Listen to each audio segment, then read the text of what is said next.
Hi hello and welcome back to our channel Rekha మీ తెలుగు అమ్మాయి. అందరూ ఎలా ఉన్నారు? బాగున్నారా? నేను కూడా బాగున్నాను అండ్ అయితే మీరు కూడా బాగున్నారని సేఫ్గా ఉన్నారని అనుకుంటున్నాను.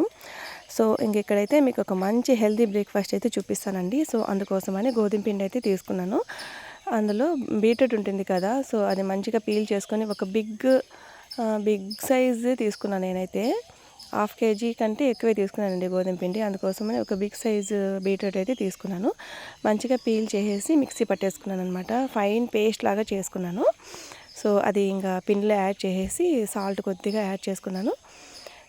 తర్వాత వాటర్ వేయకుండా ఫస్ట్ అయితే మిక్స్ చేసుకోవాలన్నమాట.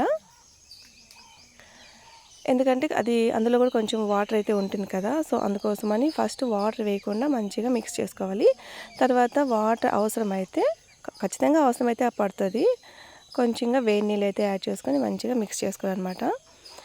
ఎవరైనా బీట్రూట్ తినని వాళ్ళు ఉంటే ఇలా మిక్స్ చేసేసామనుకోండి, సో హ్యాపీగా తినేస్తారనమాట. అస్సలు స్మెల్ అది కొంచెం ఉంటుంది కదా, ఆ బీట్రూట్ ఫ్లేవర్ అనేది అస్సలు తెలియదు అనమాట. మామూలు చపాతీ ఎలా ఉంటుందో అట్లే ఉంటుంది, ఇంకా సాఫ్ట్గా ఉంటుందన్నమాట. చాలా బాగుంటుంది అండ్ టేస్ట్ కానీ చపాతీలు కూడా స్మూత్గా బాగా వస్తాయన్నమాట ఇది బీట్రూట్ యాడ్ చేయడం వల్ల.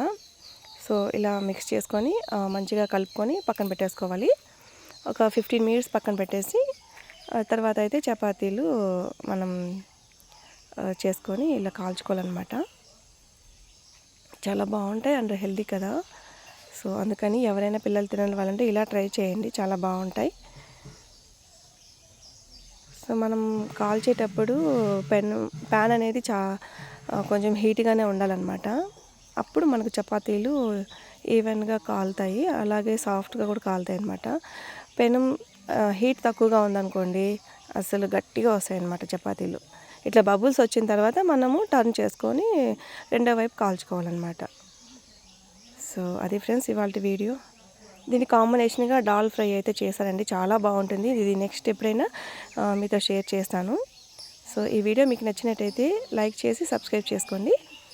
సో ఏమైనా సలహాలు సూచనలు ఉంటే తప్పకుండా కామెంట్ అయితే పెట్టండి. Have a great day, bye.